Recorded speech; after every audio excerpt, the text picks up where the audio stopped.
Good morning and welcome to the Rick Helps Real Estate Show, Monday morning live. I haven't been able to do this for about 3 weeks, so it is good to be back.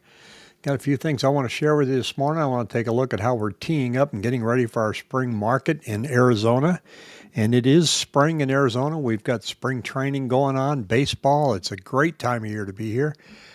It's only going to be 60 degrees today. Last week we were hitting 80, 90, and now we're going to be 60 and maybe even high 50s and a chance of rain. So that's my weather report for everybody today. But let's get to the topic at hand. And that is right now, it's mortgage rates having a fairly decent run lately. Although it's not giving me the page I want. There we are, 6.74.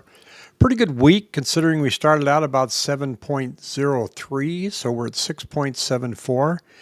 Now, if you look at the bottom on the ticker that I have here, it's showing you that our mortgage rates are 6.74 and our active listings have climbed to 23,860, only up about 100 homes versus last week. So although it's been climbing, it's not off the charts. New contracts at 3,200, new listings at 3,244. So pretty much at parity, not a whole lot going on there. So that means we should expect that the active listings, although they've been climbing, is going to kind of slow down just a little bit as we get in and starting with the spring market here now.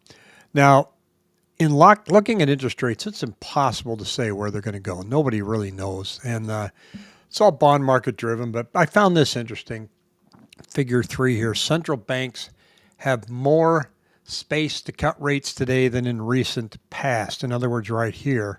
So if we do enter into a recession, a lot of talk right now about stagflation, a lot of talk about recession, but we've been hearing recession for 2 years. So, until I see a negative number in GDP for 2 quarters, I'm just going to sit back and go, okay, could happen, but until it happens, I don't know. But if it does happen, every time there's a recession, the central bank tends to bring the rates back down, and they're in a position now where they've got more room to do it. You can see back here in anywhere from 2009 to 2015, they didn't have a lot of room. Remember, they were talking about negative rates?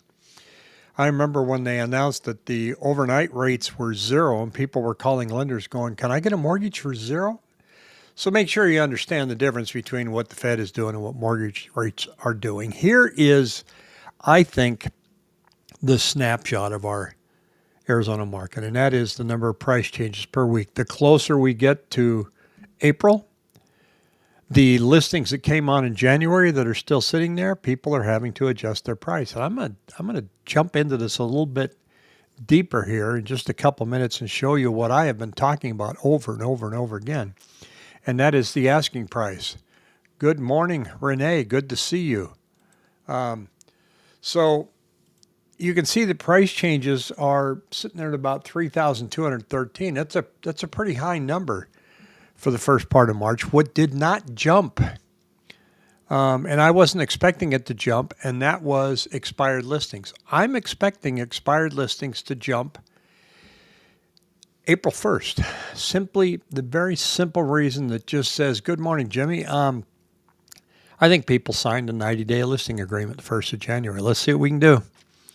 And if the house doesn't sell, they're going to let it expire. So I'm not saying any bump in canceled listings.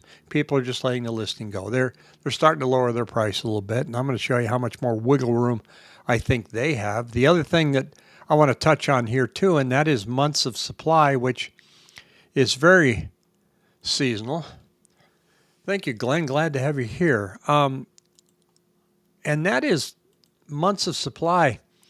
It goes up. Why does it go up the first of the year? Well, now it's coming down. Ooh, what does that mean? Well, I say it's seasonal because when you're measuring months of supply, which how many months would it take for our inventory to sell, giving the current rate of contracts?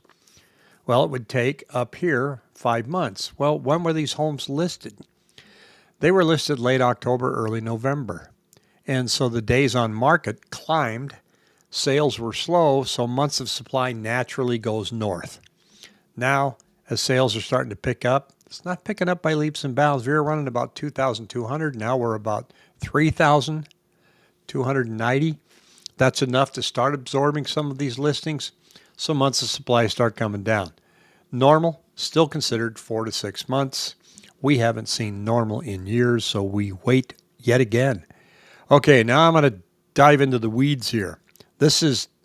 I've been shouting this from the rooftop for a long time, and I've continued to do it this morning.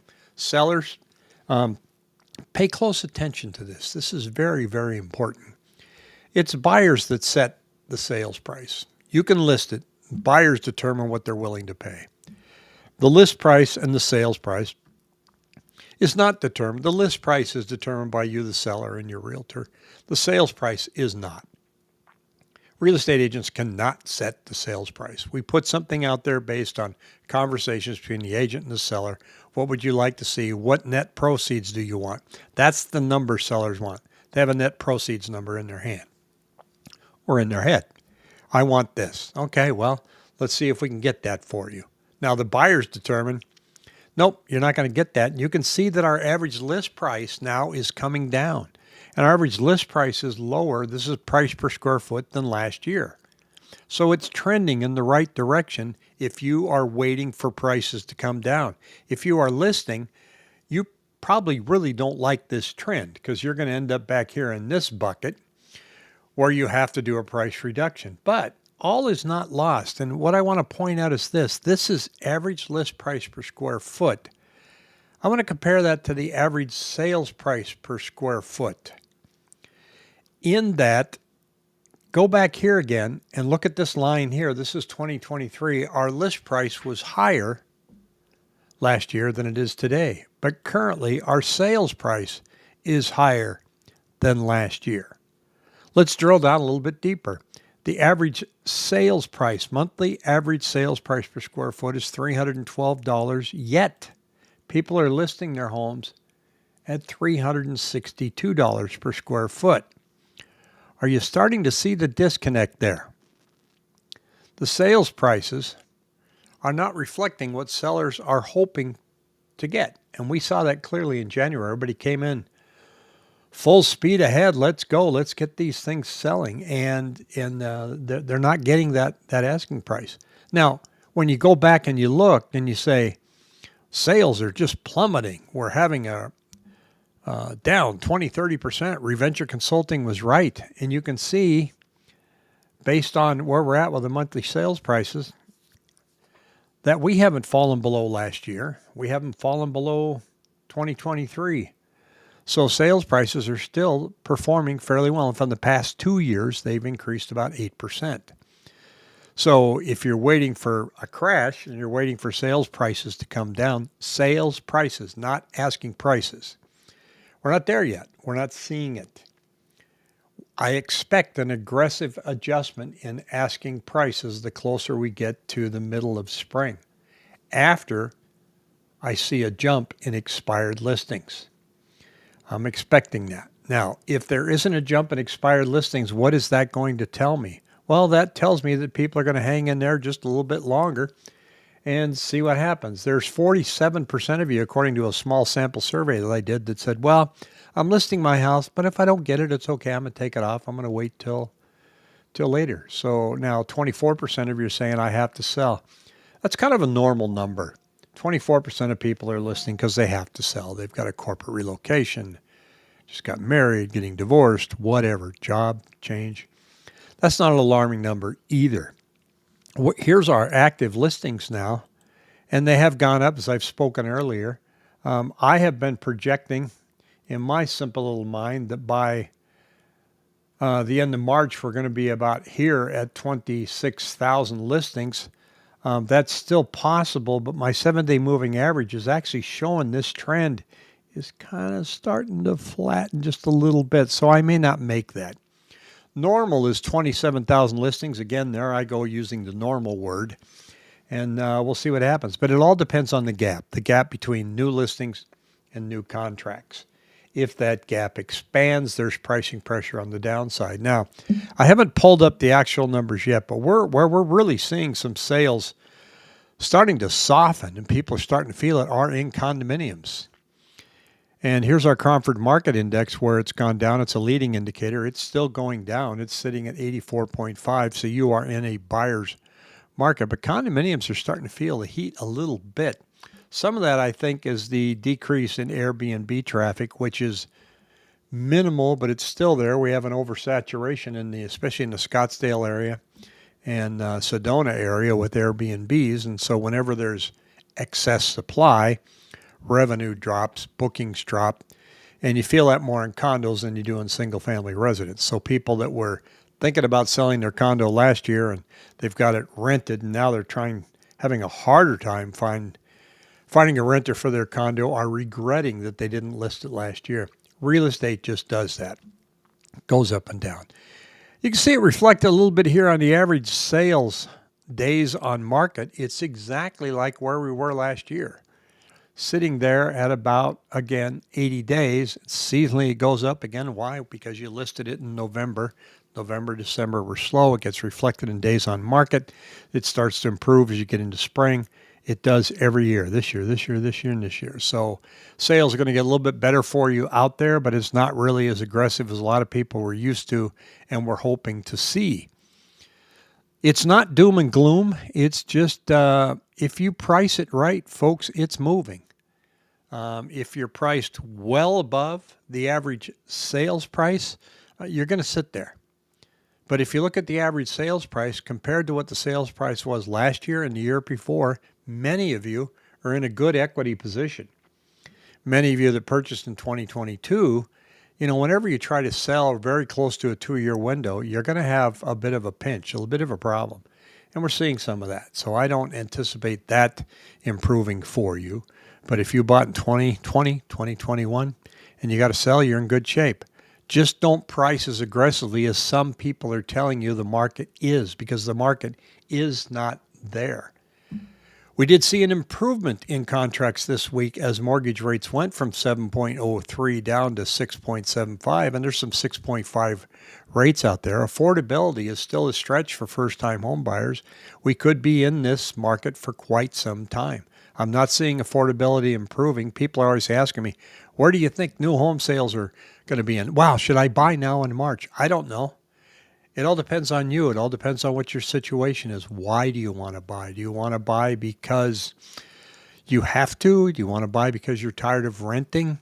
And so everybody's situation is different, and there are some opportunities out there for you. We're seeing still some very strong contributions in sellers contributing for your closing costs, primarily because they're asking above the average sales price per square foot instead of being down at parity. Because they're asking above, they feel like they can give you more to help you get into a home and to do a rate buy down.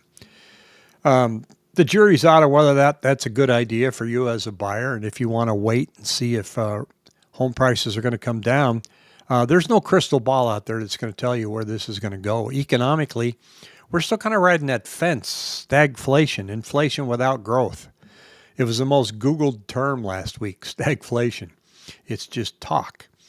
And everybody speculates, and the bond market speculates. The bond market is actually adjusted now and finally said, well, maybe tariffs are not going to hammer us as much as we thought it would. That's when you saw the central bank go down by 75 basis points, and yet rates went up. Why? Because the bond market said, we think all this tariff talk is going to hurt inflation, so we don't think inflation is going to come down. And now they're coming to terms and going, well, maybe that's not the case, and the bond market's reacting accordingly. Again, who knows? I'm looking at the projections that mortgage rates are probably going to stay in the sixes, mid-sixes throughout the rest of the year, and I'm more and more convinced that that's where we're going to stay. I think we're going to see our spring market be average, not brisk. Remember the talk last year? Mortgage rates are going to go down. It's going to be brisk. Bidding wars are going to come back. Marry the house, date the rate. Didn't work out, did it? So that's where we're at. And we're kind of in a normal market. And there are some opportunities out there, albeit rare. I think for investors that are out there that are looking to buy a single family home and use it for rental and have good cash flow, I think that ship has sailed. There are opportunities for fix and flips out there. There always will be, but pricing in Arizona to get a single-family residence to have it cash flow is becoming more and more difficult as we move forward. And so they're moving on to other states. We only have 13% of our purchases now are investors looking to fix and flip or investors looking to rent. So it's not an aggressive number. So More opportunity coming for buyers. Sellers, take advantage of pricing correctly while the market is still moving. I don't see a lot of floor in contracts. In other words, when I look at 3,000 contracts on a 7-day moving average, I don't see it going down much further, maybe back down to 2,200. But the only time we blew that number away was when you guys couldn't get a mortgage. So that number just hit the basement. I don't see that on the horizon. If I do, you'll be the first to know here. And hey, have you signed up for my weekly newsletter? The link is in the description down below, and you can actually get it every Monday at 7 a.m. And be sure and support this spring. Buy me a cup of coffee. I appreciate everybody coming on here and being here with me. It's great to be back. And I'm back in the swing of things, so I am ready to rock and roll. Hopefully I'll see you again next Monday. Take care.